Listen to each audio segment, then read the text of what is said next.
All right, drone video of an amazing tract at Elm Hollow on Bull Shoals Lake. We're parked at the county road. This is the tract that actually has the original log cabin on it. And we're looking at a survey marker right there. There's about 16 tracts at Elm Hollow.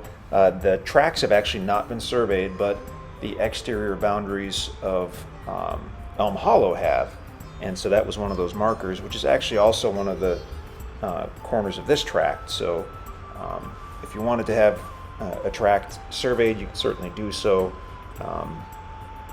If you were to build a boundary fence, or if you wanted to build right near the property line, then that might be a good investment to have that done.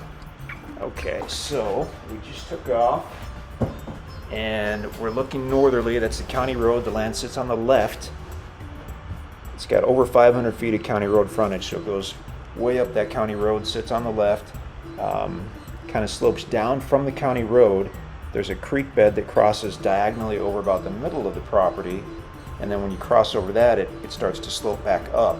Actually, the ground lays as nicely or more nicely than any other tract out here, which is very likely why they built that cabin on there a couple hundred years ago. Generally, when you find an old homestead, it was likely built in the very best spot that they could find, because as hard as and as time consuming as it is today to build, think about a couple hundred years ago with no power and just hand tools. Bull Shoals Lake, beautiful. You can see the little private setting for the peninsula. From the end of the county road, there's a trail that actually takes you down to the end of that little peninsula. If we look on the lower right, now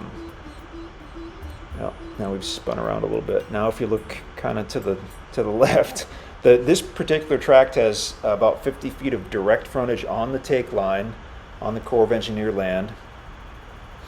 So you can walk right to the water from this property on the Corps land. You can fish, you can swim.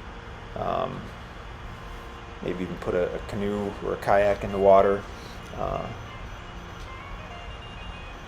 And then there are access points, of course, for your boat or jet skis in the area. That little peninsula we just saw could potentially be a place to launch a jet ski or a small boat. It would just be a primitive style launch. You can see the power line right there. There's power directly on the property, which is fantastic. It actually crosses over the kind of the east side in two locations. We're parked on the east side of the county road at the start of the strip that extends easterly to the take line. Excuse me. So looking northerly, essentially northwesterly at the property, there's county road. So from the county road, if you go left or west, you can kind of see how it slopes down here. And I believe we're trying to track down where the cabin is located. So we didn't know anything about this cabin until we stumbled upon it. Basically, we saw on the older topo map that there was a little dot, which generally does indicate some kind of structure, but sometimes it'll just be an old shed or whatnot. And in this case, it was an old original log cabin, and there we can see the roof of it. Now it's in rough shape, but I wouldn't say it's completely past the point of no return. You can see some huge walnut trees. Those are those kind of longer leaves clustered together that are blowing around in the wind. Okay, so metal roof with a bunch of vines growing up over it. We've got a ground video that gives you a much better look, but again, it's in really rough shape, but man, it's cool. Original hand-hewn logs. That would really be something to restore. I mean, you would have just a really historic place. Looks like there are quite a few tall walnut trees, which is fantastic.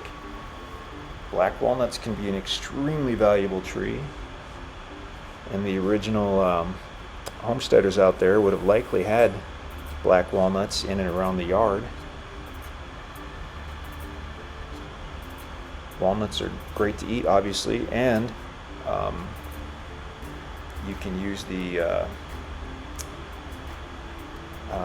not the shells, but the outer part, that when they fall off the tree and it almost looks like a little apple. There's that outer spongy part that covers the shells, and that can be used to make a pretty effective stain or a dye. And even to this day, walnut is an extremely popular stain color. It would have been, if you lived in these days in a log cabin, probably if you stained anything, you stained it walnut colored, because that's what you had. We had an office cat that's visiting today, and she's a little grumpy, so you might hear her throughout the video. Beautiful mixture of timber. I mean, all kinds of different species. We're looking for the little creek bed that crosses over the property. There it is. There it is. Now this is some summertime video. I'm not sure if it's midsummer or late summer or what. But you can see the gravel creek bed, ancient creek bed. It's beautiful. We didn't even mention, but this is the tract. We found sections of an original hand-stacked rock wall that's going to be on the northern side of the creek bed. One of the coolest things we've ever seen, and it's on this property. Likely, there's part of that was probably part of the yard. I mean, they would have taken advantage of any nice level areas adjacent to the cabin. And as we look at the old topo map, and if you watch the intro video on this, it's got a ton of information. It's a long intro video that we put together because there's so much going on here. But you can see on the old topo that quite a bit was probably pasture, meadow, 70 years ago, 100 years ago, 200 years ago. And it's just reverted into timber since it hasn't really been used as pasture. But that rock wall on the north side of the creek bed is totally unique, amazing. Check out the ground video to see a little bit of that. The creek itself is going to be a wet weather creek. We kind of have a feeling that when the log cabin was built a couple hundred years ago, that it was very possibly a year-round creek at that point.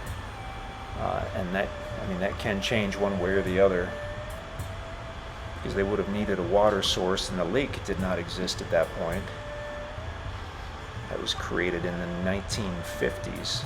So looking southerly, Bull Shoals Lake, of course, is phenomenal. What a unique property. The intro video should be helpful. The maps and whatnot in the listing page should be helpful. The interactive map. Of course, you're more than welcome to go and physically view the property, so long as it's still available. That little trail you see is on the other side of the county road, and that's on private land. Okay, so right now the property sits on the right side of the county road as we're looking southerly, until where the truck is parked. The truck is parked on that 50-foot strip that extends east or left as we look south, directly to the Corps of Engineer land. And I kind of wish we would have done a better flyover of that strip, but it is what it is. I know we're about to land here. Whoa. Phenomenal property. I mean, wow. It's awesome. So that's going to be tract 5 at Elm Hollow on Bull Shoals Lake. If you have any questions on this one, just let us know. But visit our website to check availability, and give us a call if you have any questions.